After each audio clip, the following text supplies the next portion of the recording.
iglesia soy, y tú también. En el bautismo renacemos a una vida singular, y al confirmar hoy nuestra fe, lo proclamamos compartiendo el mismo pan. No vayas triste en soledad, ven con nosotros y verás a los hermanos caminando en el amor. Ven con nosotros y serás en la familia un hijo más. Iremos juntos caminando en el amor. La iglesia es... En el nombre del Padre, y del Hijo, y del Espíritu Santo. Amén. Ven, Espíritu Santo, enciende los corazones de tus fieles, y enciende en ellos el fuego de tu amor. Envía, Señor, tu Espíritu y renueva la faz de la tierra. Padre nuestro que estás en el cielo, santificado sea tu nombre. Venga a nosotros tu reino. Hágase tu voluntad en la tierra como en el cielo. Danos hoy nuestro pan de cada día. Perdona nuestras ofensas, como también nosotros perdonamos a los que nos ofenden. No nos dejes caer en tentación y líbranos del mal. Alégrate María, llena eres de gracia, el Señor está contigo. Bendita tú eres entre todas las mujeres, y bendito es el fruto de tu vientre Jesús. Santa María, Madre de Dios, ruega por nosotros pecadores, ahora y en la hora de nuestra muerte. Amén. Gloria al Padre, y al Hijo, y al Espíritu Santo, como era en un principio, ahora y siempre, por los siglos de los siglos. Amén. Queridos hermanos y hermanas, dejémonos bendecir por el Señor a través de su palabra. Vamos a leer Hechos de los Apóstoles, capítulo 2, versículo del 42 al 47. Se reunían frecuentemente para escuchar la enseñanza de los apóstoles y participar en la vida común, en la fracción del pan y en las oraciones. Ante los prodigios y señales que hacían los apóstoles, un sentido de reverencia se apoderó de ellos. Los creyentes estaban todos unidos y poseían todo en común. Vendían bienes y posesiones y las repartían según las necesidades de cada uno. A diario acudían fielmente e íntimamente unidos al templo. En sus casas partían el pan, compartían la comida con alegría y sencillez sincera. Alababan a Dios y todo el mundo los estimaba. El Señor iba incorporando a la comunidad a cuantos se iban salvando. Palabra de Dios.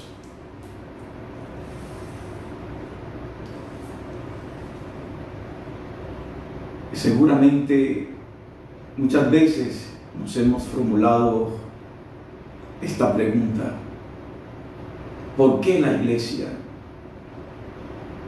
¿Para qué la iglesia? Quiero en este momento espiritual, a través de esta charla, poder responder a todas esas preguntas que de pronto un día nos hicimos y poder intentar aclarar algunas dudas que tenemos sobre este tema. Le he querido llamar a esta charla la Iglesia, sacramento universal de salvación, sacramento del encuentro con Dios. Muchos tratan de presentar a la Iglesia como una institución muy humana, una institución que no tiene nada que ver con Jesucristo. De Jesucristo dicen que fue un hombre muy bueno, un profeta, algunos que era un bacán, que dejó muchas cosas indicadas que reposan en un libro. Otros han querido hacer del seguimiento de Cristo como le venga en gana, a su parecer. Otros dicen que Jesucristo no fundó ninguna iglesia. Tengo que partir diciendo que todo lo que se dice de la iglesia por parte de los que creen y por parte de algunos que se dicen cristianos es falso.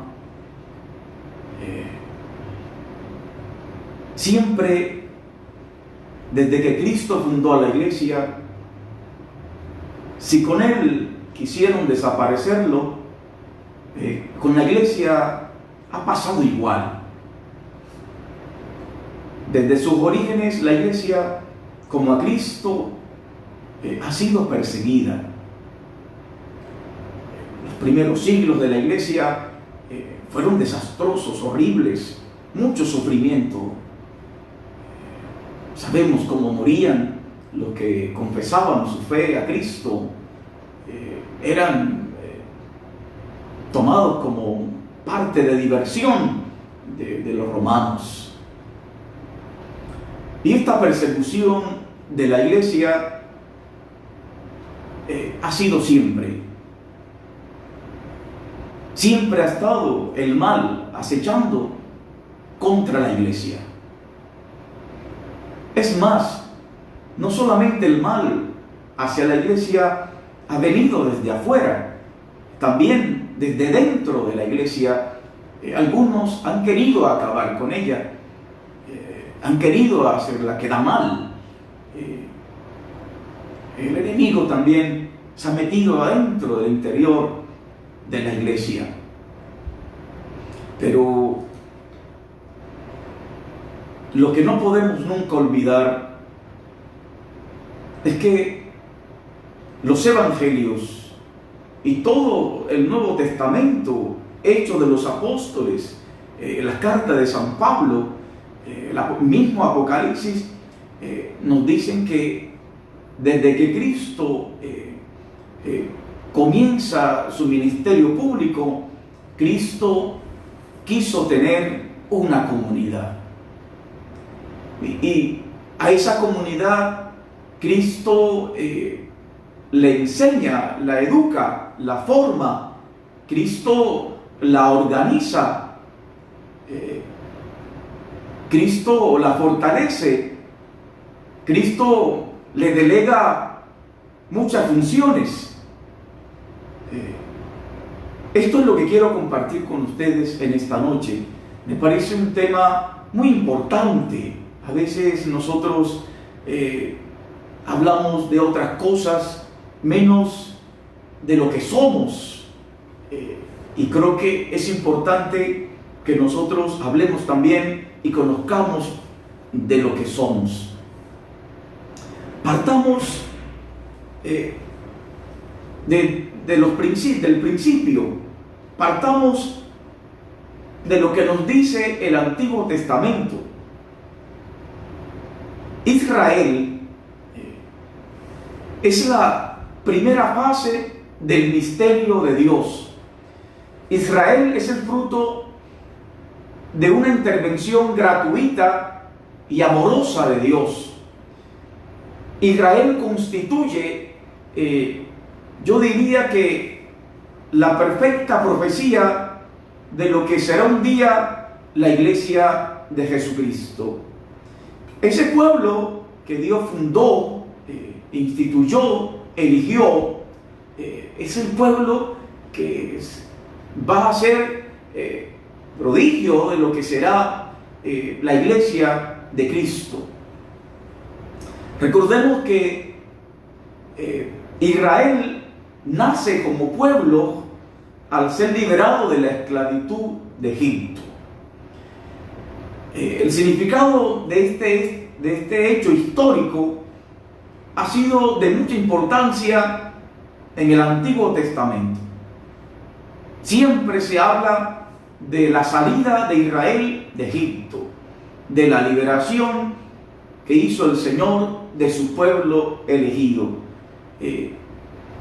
Israel poco a poco va tomando conciencia de que su elección gratuita por Dios es lo que lo constituye como pueblo de Dios.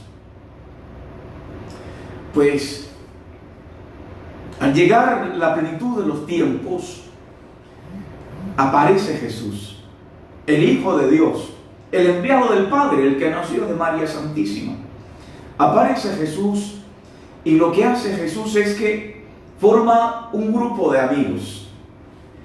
Los elige a los que Él quiere. Eligió a Pedro, a Santiago, a Juan. Sabemos que son 12, el grupo que acompañó a Jesús. En Lucas nos dice, Lucas 6, 12, 19, que Jesús llamó a sus discípulos y eligió 12 entre ellos. Podemos afirmar entonces que Jesús es impensable sin la comunidad. Hablar de Jesús es hablar de la comunidad de Jesús. Jesús es el siervo de Yahvé, un siervo que viene al mundo con una finalidad, y una finalidad muy clara: salvar al hombre del pecado. Jesús conquista a la comunidad y desea convertirla en el nuevo pueblo de Dios, pueblo redimido. Esto significa que Jesucristo se convirtió efectivamente por su muerte aceptada por el Padre en cabeza de este pueblo, en cabeza de la iglesia. Podríamos decir entonces que la iglesia es la aparición real y concreta de la gracia de Dios dirigida a los hombres. Esto es importante, muy importante que lo tengamos siempre en cuenta. ¿Por qué Jesús quiso tener una comunidad? ¿Por qué Cristo funda la iglesia? Para que fuese la aparición concreta y real de la gracia de Dios a todos nosotros. Es la manifestación visible de la gracia redentora de Cristo. Eso es la iglesia. Esto es lo más importante de la iglesia. Es la salvación misma de Cristo, es decir, la forma corporal de esta salvación. Cuando Pablo de Tarso, este fariseo, se dirigía a Damasco para perseguir a los cristianos, Jesús se le aparece en el camino y le dice: Saulo, Saulo, ¿por qué me persigues? Pablo le va a contestar: ¿quién eres, Señor? Y Jesús le dice: pues yo soy a quien tú persigues. Eso lo encontramos en Hechos 9, del 4 al 5. Jesús se está identificando siempre con la comunidad, porque Él es la cabeza y esa comunidad, su iglesia, es su cuerpo. Cristo se identifica con su pueblo. ¿Por qué? ¿Por qué Cristo se identifica? ¿Por qué Cristo ha puesto su obra salvadora en manos de la iglesia? Porque recordemos que Cristo, una vez ascendido a los cielos, continúa su misión salvadora de una manera sensible y lo hace a través de la iglesia. La iglesia es esencialmente el mismo Cristo que continúa ahora desde un ámbito histórico y temporal en este mundo. Es el Concilio Vaticano II. El siglo XX fue un siglo muy importante para la iglesia, un siglo de luces para la iglesia. Aparece un documento importante en la historia de la iglesia en el siglo XX, se llama Concilio Vaticano II, donde la iglesia se renueva, se fortalece, donde la iglesia toma aires nuevos. Y es allí en el Concilio Vaticano II que en un momento lo convocó el Papa San Juan XXIII y que terminó San Pablo VI. El concilio pues nos habla respecto de la iglesia. Ningún otro documento nos habla tan claro sobre el significado que tiene la iglesia. Pues nos dice el Concilio Vaticano II que la iglesia es sacramento del encuentro con Dios. La define como instrumento de salvación universal. Miren qué hermoso lo que dice el Concilio Vaticano de nuestra iglesia. La eleva como sacramento, como signo, como un símbolo de la salvación ofrecida por Cristo, de la gracia que Cristo nos ofrece, nos regala. Eso es lo más importante de la iglesia. La iglesia no es únicamente una institución religiosa que ha sido fundada por Cristo para satisfacer las necesidades religiosas o las necesidades sociales. Esto es lo que cree la gente, que la iglesia está dada para socorrer a los pobres, ayudar a los pobres, hacer obras de misericordia, estar cuando hay momentos difíciles, calamidades. Por ejemplo, la iglesia lo hace y lo hace bien y lo ha hecho desde siempre. Ha atendido a las viudas, a los huérfanos, ha estado siempre con el que sufre, con el enfermo, con el oprimido. Esto lo hace la iglesia. Y lo hace por amor, como un servicio. Pero recordemos que lo esencial de la iglesia es ser sacramento de salvación. Eso es lo más importante de la iglesia. La iglesia no es una ONG, ¿no? La gente cree que la iglesia fue fundada por Cristo para eso. No, eso no es la especificidad de la iglesia. Eso no es lo esencial de la iglesia. La iglesia, repito, lo hace porque Cristo también lo hizo. Pero eso no fue lo más importante de Cristo. La obra más grande de Cristo fue ofrecer su vida en una cruz, morir por nosotros, salvarnos del pecado y de la muerte.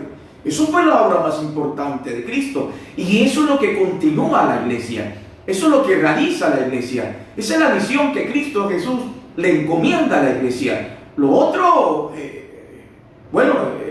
es una función, pero no es lo esencial. La iglesia es pueblo de Dios. No es una masa amorfa, perdida, no. La iglesia es algo muy concreto.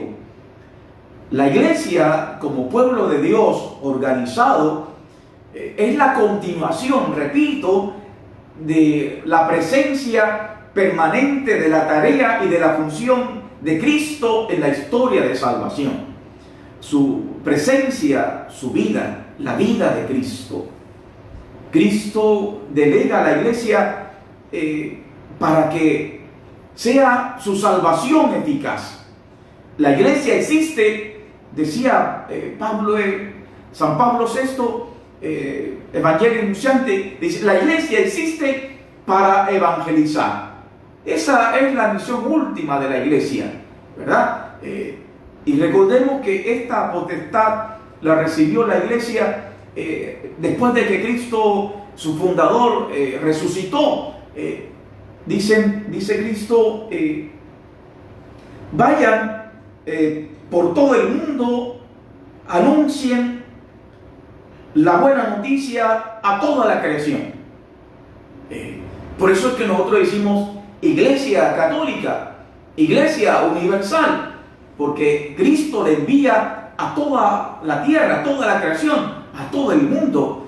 Y eso es una realidad hoy por hoy. No hay un país, no hay un departamento, no hay un estado, no hay un pueblo donde no haya presencia de la iglesia.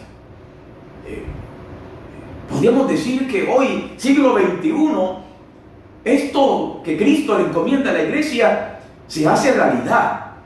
Y ahora que estamos con esto del mundo virtual, aún más, la iglesia se ha hecho presente aún en este mundo virtual. La iglesia está en todas partes. Esto lo constataba yo cuando esto de la violencia, comunidades que fueron golpeadas por la violencia, comunidades desplazadas, olvidadas por el gobierno, nadie las visitaba, ni siquiera los que eran del propio municipio, los que eran de la alcaldía, no iban a visitar estas comunidades. ¿Y quiénes hacían presencia? La iglesia. Ahí estaba la iglesia acompañando.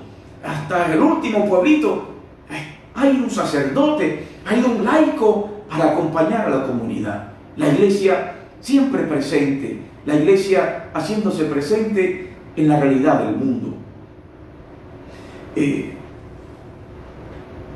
Para que lo entiendan bien entonces, mis hermanos, creo que es importante que pasemos este mismo ejemplo a Jesucristo para comprender mejor lo que hace Cristo con la iglesia.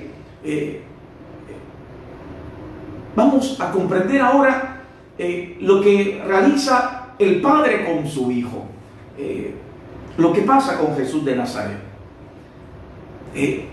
Cristo es la presencia real en la historia de la misericordia de Dios.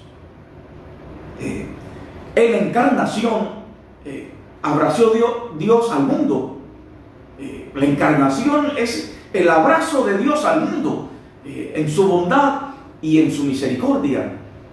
En la anunciación a María y en su plan de salvación, la redención inició, la redención empezó, la redención comenzó. Y esa redención, esa salvación ya no puede detenerse, ni ser detenida. El diablo, recuerden que tentó a Jesús para que no cumpliera su misión. Y lo ha querido hacer con la iglesia. Y lo ha querido hacer contigo y conmigo. Pero resulta que la redención viene de Dios. Y nadie puede detener a Dios. Se ha decidido entonces sobre el destino del mundo. Y el que lo ha decidido ha sido Dios. Y esa decisión es para el bien nuestro. Es un plan salvífico. Es un plan lleno de misericordia del Padre Dios. En Jesús de Nazaret, la gracia de Dios está permanentemente en el mundo. Es decir, desde que Cristo se encarnó, y sobre todo desde que Él murió y resucitó, la gracia siempre va a estar en el mundo, siempre nos va a acompañar esa gracia. En Jesucristo Dios actúa en favor del hombre, siempre a nuestro favor, siempre para nuestro bien. Por eso podemos decir que Jesucristo es el sacramento de Dios, el sacramento del Padre. Aquello que no conocíamos del Padre, ahora lo palpamos en Jesucristo. En cuanto que Él es presencia de Dios en la humanidad. Por algo nos dice San Mateo, Él es el Emmanuel, como dice Isaías, Él es el Dios con nosotros. La carne verdadera de Cristo, es decir, todo lo que es su historia, su camino, la manera como Él nos ha tratado y nos ha amado, todo eso nos habla que Cristo es el sacramento del Padre, que Cristo es la revelación verdadera del Padre Dios, que el Padre Dios nos ha comunicado su gracia, su don, su amor a través de su Hijo Jesucristo. La fiesta más importante para nosotros los cristianos es la Pascua cristiana, la Pascua que es la pasión, muerte y resurrección del Señor. Y en ese momento, en esa entrega de amor, cuando Cristo ofrece su vida en la cruz y digamos, resucita venciendo el pecado, venciendo la muerte, Dios, el Padre Dios, manifiesta todo su esplendor, toda la fuerza, toda su belleza, allí en ese momento. Es en la cruz de Cristo donde Él nos arrebata el corazón, donde Cristo nos agarra para sí, donde Cristo se gana toda nuestra admiración. Nosotros no seguimos a un Dios abstracto, no seguimos a un Dios lejano, nosotros no seguimos a un Dios que no tiene nada que ver con nuestra historia, con nuestra situación. Nosotros seguimos a un Dios que se encarna, a un Dios que ofrece hasta su propia vida para salvarnos a nosotros del pecado, del mal y de la muerte. Ese es el Dios que nosotros admiramos, y sobre todo el Dios cuando muere en la cruz. Lo contemplábamos el pasado 14 de septiembre con la fiesta de la exaltación de la cruz. Por eso es que el misterio de Cristo quedaría como si fuera algo aparte a nosotros, pero no. El misterio de Cristo se convierte, después de su muerte y resurrección, se convierte en otra maravilla. Miren la grandeza de Dios, miren todo el amor de Dios. Padre nos crea, nos da todo, nos acompaña, nos libera, está pendiente de nosotros, nos protege, nos envía a su Hijo nos enseña el amor, la misericordia del Padre, su Hijo ayuda, su Hijo acompaña, su Hijo sana, libera, su Hijo muere en la cruz para salvarnos, resucita para darnos una vida, y ahora viene otra maravilla, otro don más grande, digamos esencial, del Padre Dios y del Hijo para nosotros. Es otra maravilla, digo yo. El puente ya está dado, ya hay comunicación con lo divino y ya hay comunicación con el cielo. Aquel muro que nos separaba, ese muro ha sido destruido, y ahora viene algo lindo para nosotros. Una vez que Cristo ha restablecido esa comunión y esa comunicación con el Padre Dios, llega, hermanos y hermanas, la abundancia del amor divino. Llega a nosotros el Espíritu Santo.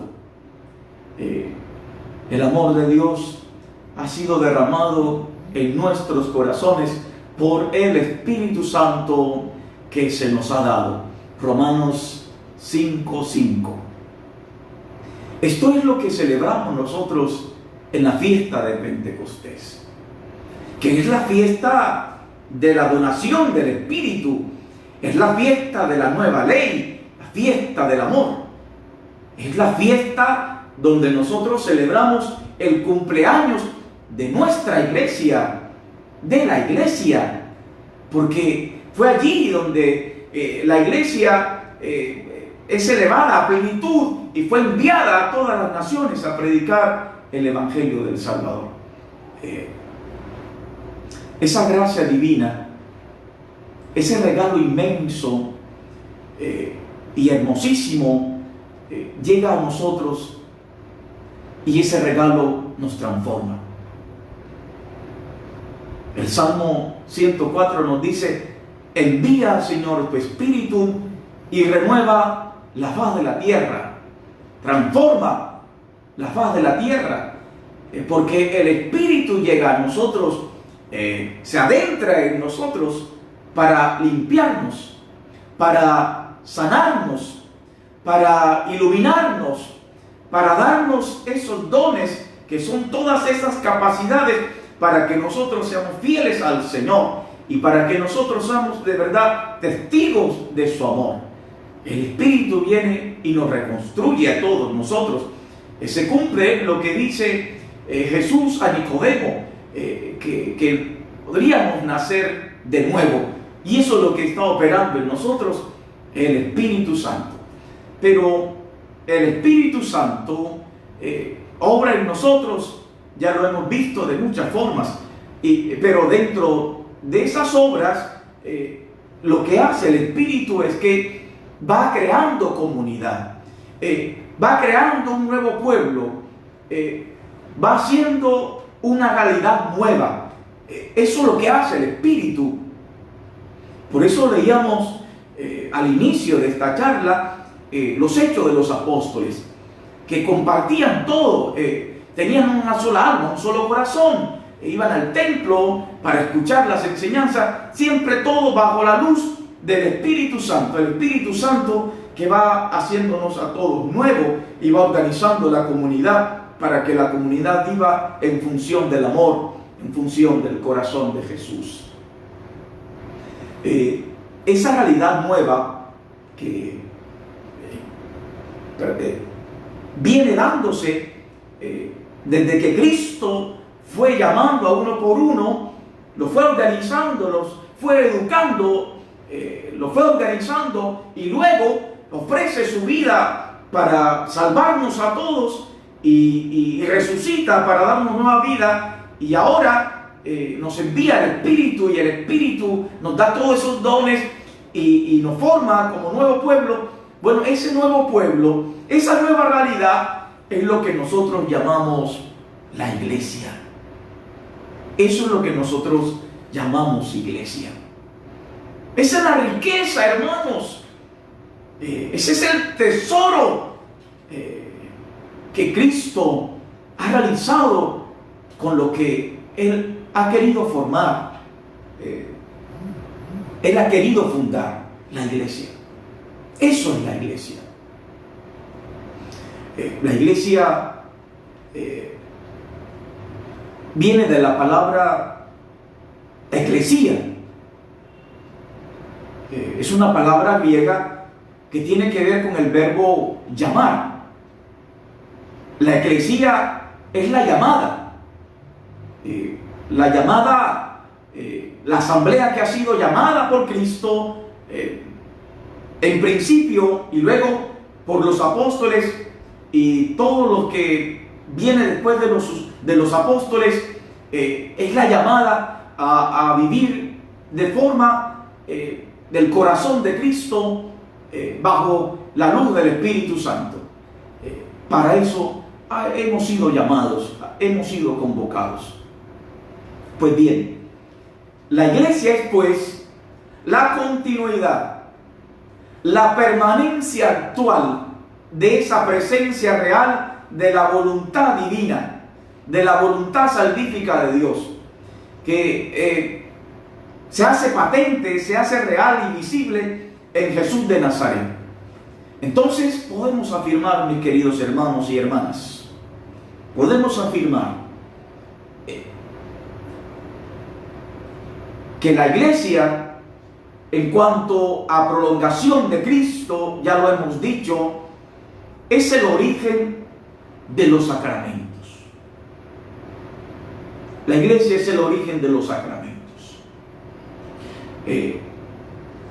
Porque la gracia, la iglesia es el manantial. La iglesia es el manantial de la gracia. Y los sacramentos contienen la gracia de Cristo. La iglesia es siempre y definitivamente el signo por el cual sabemos que Dios continúa salvándonos a todos, derramando su misericordia, su gracia por medio de los sacramentos.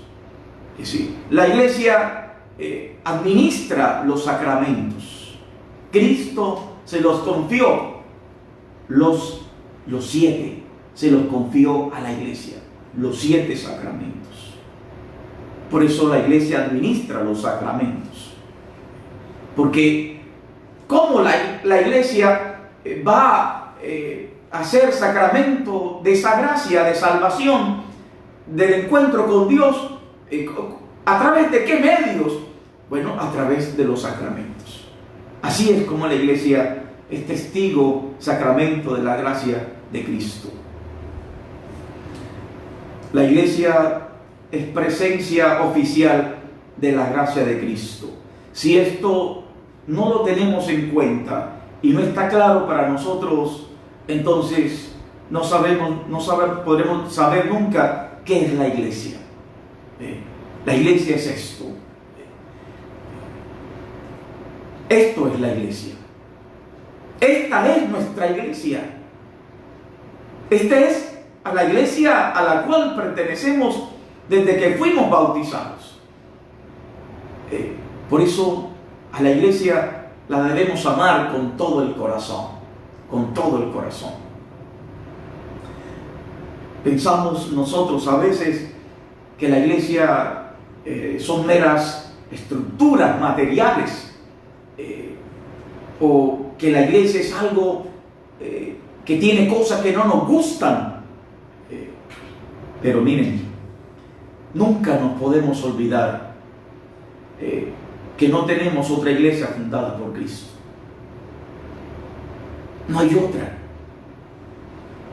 Pueden que en el mundo de hoy abunden iglesias por todos lados y quieran aparecer como una iglesia, pero lo que no podemos olvidar nosotros es que la única iglesia que fundó nuestro Salvador es la iglesia universal.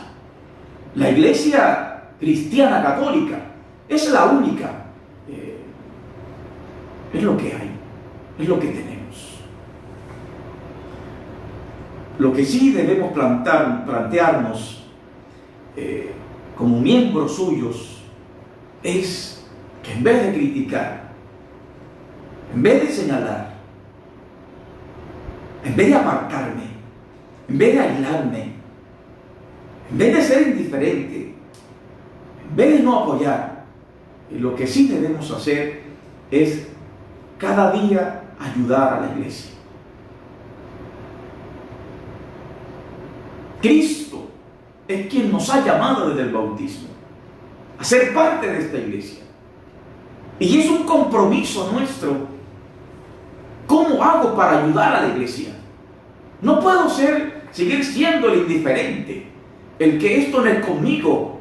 Esto que lo haga el sacerdote, que lo haga la religiosa, el obispo, el catequista, proclamador de la palabra, el que hace parte de un grupo apostólico. No, es todo bautizado, todo bautizado. Todo aquel que ha sido bautizado tiene el compromiso de ayudar a la iglesia. Que la iglesia cada día sea más limpia. Que la iglesia cada día sea más pura, que cada día nuestra conversión al Señor sea sincero, que poco a poco vayamos dejando el pecado y vivir una vida de gracia. Esto es el compromiso que tenemos como iglesia, como miembros de la iglesia. Esto es lo que va de acuerdo con el plan de Dios, el plan de nuestro Señor. Pero yo quiero decirles una cosa, otra cosa más. Yo quiero decirles una cosa. Yo les cuento que en la medida en que voy conociendo el mundo, en la medida en que voy conociendo a la humanidad,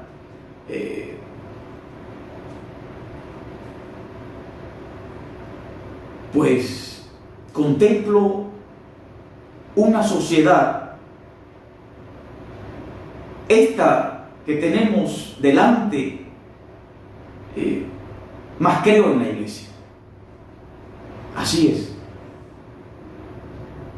En la medida en que conozco la realidad cruel del mundo, de la sociedad, y sobre todo de este mundo en que estamos, más creo en la iglesia.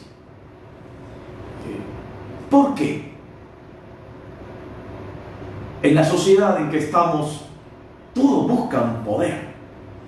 Todo el mundo busca sentarse en los mejores puestos, tener los mejores cargos, el mandar, el poseer, el tener fama, tener posesión, provecho propio, tener mando, control.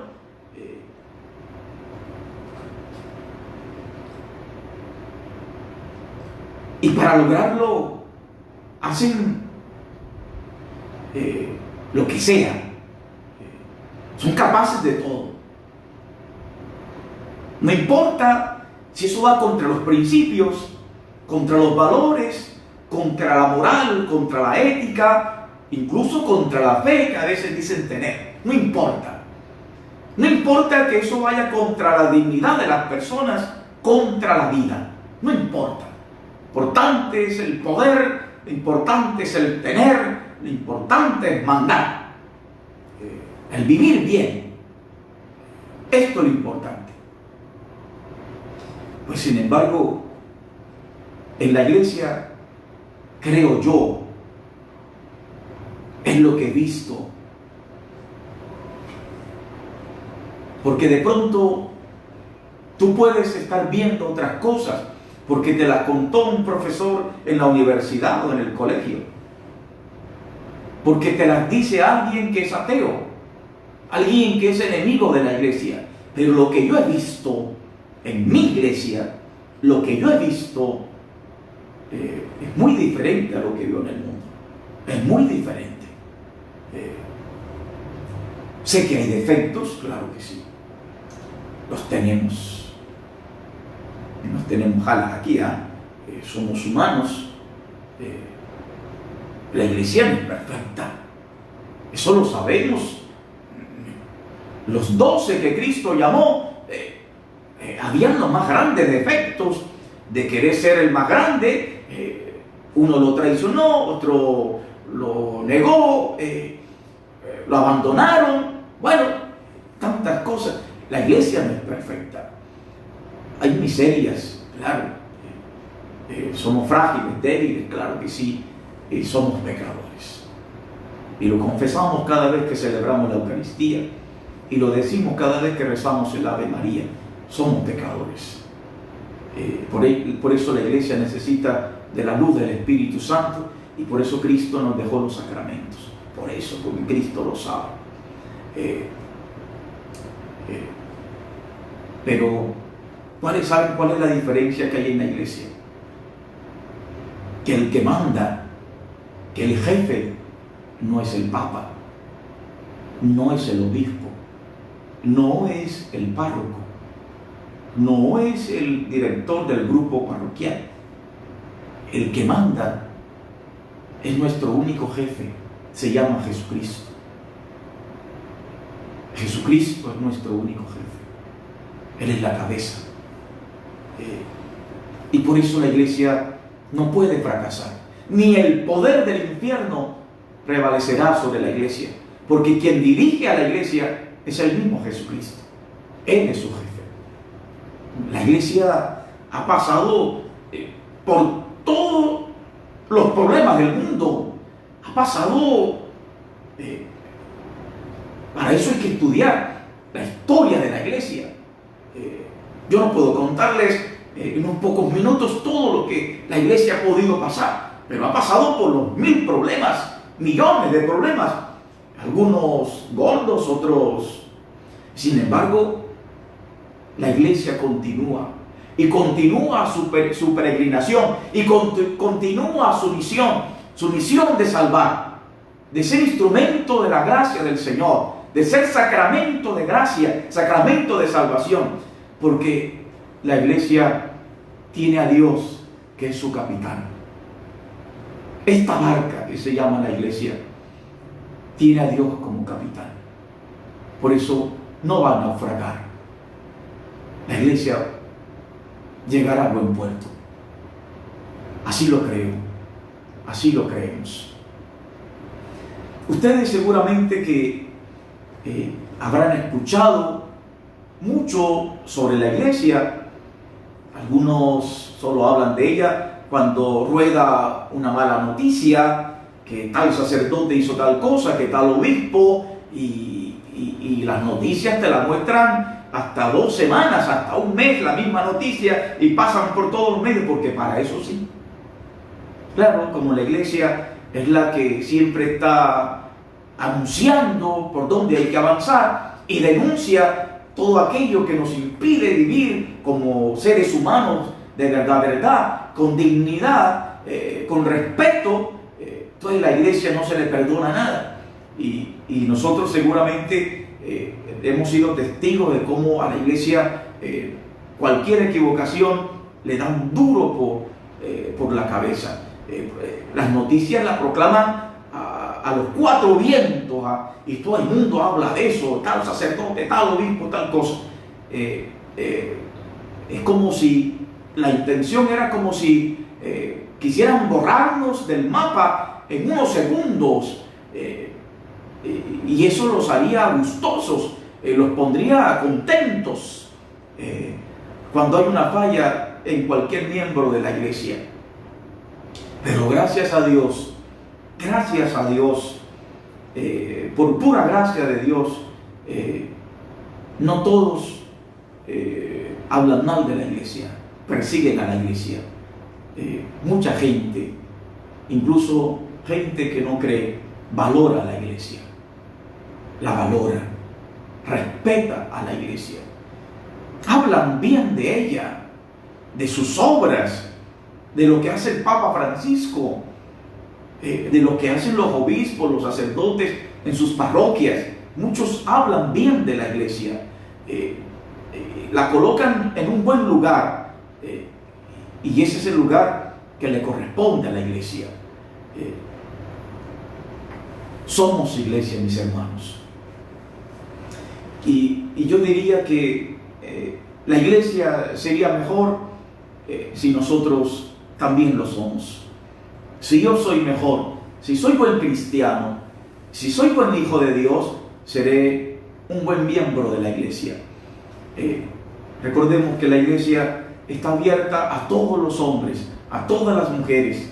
Yo sigo diciendo que la iglesia no señala, no condena, no aparta, no excluye al pecador. Al pecador siempre lo ha acogido la iglesia. Hay una diferencia grande entre lo que es el pecador y el pecado.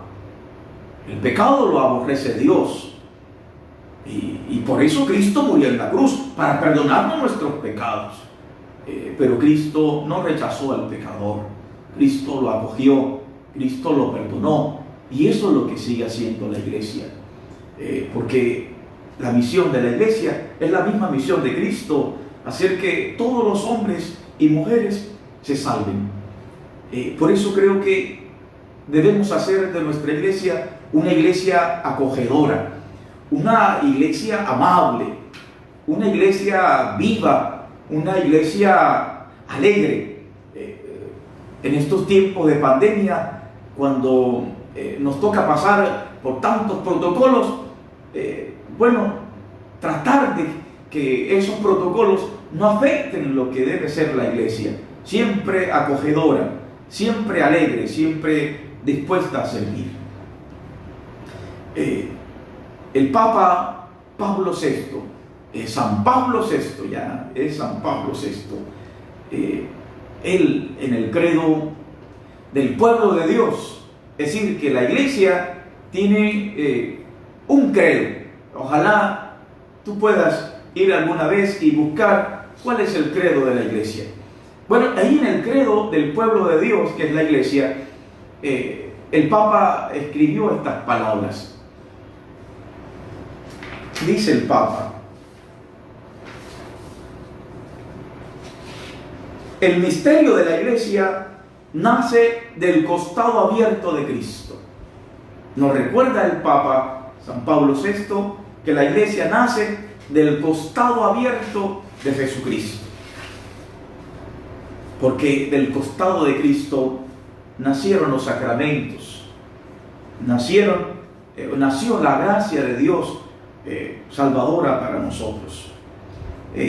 A través de los tiempos se forma y crece por los sacramentos que nacen de su plenitud, y aquellos que dignamente lo reciben y se hacen partícipes de la muerte y resurrección de Cristo. En el numeral 19 encontramos estas palabras del Papa San Pablo VI. La Dei Verbum del Concilio Vaticano II, en el numeral 21, afirma: Jesucristo, Salvador del mundo, después de la resurrección, encomendó toda su grey a Pedro para que la apacentara, confiándole a él y a los demás apóstoles su difusión y gobierno.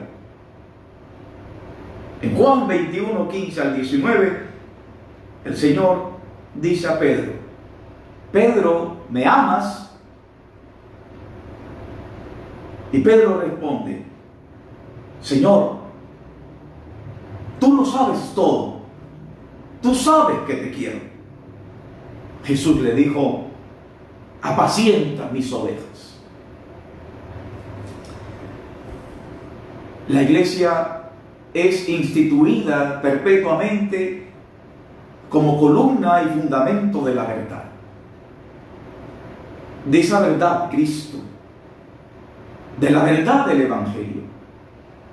A la iglesia le corresponde, escuchen, a la iglesia le corresponde, y no solamente al Papa Francisco, no solamente a nuestro obispo, no solamente al sacerdote, a todo bautizado, a la iglesia le corresponde, a nosotros todos, custodiar, primer verbo, custodiar, conservar y defender el sagrado depósito de la revelación, y de ella y de la tradición saca la norma suprema de fe.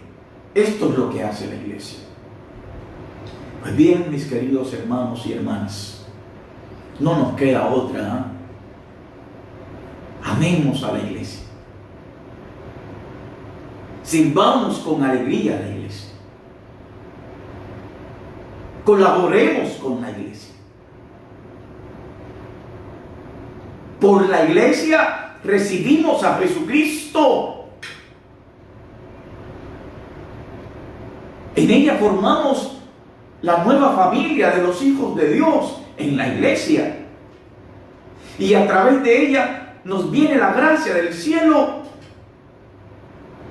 Queremos más.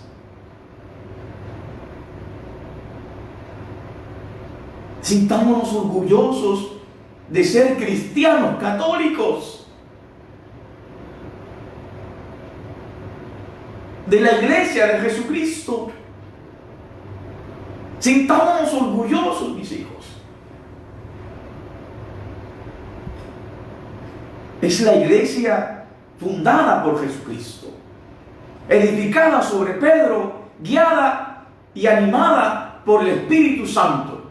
Esta es nuestra iglesia. La iglesia es madre y maestra. Es a la iglesia a la que Cristo le entregó a María, su madre, para que fuera nuestra madre. Qué grande es nuestra iglesia. Bendita sea nuestra iglesia. Sea bendito el Señor por habernos constituido como pueblo de Dios. Oremos.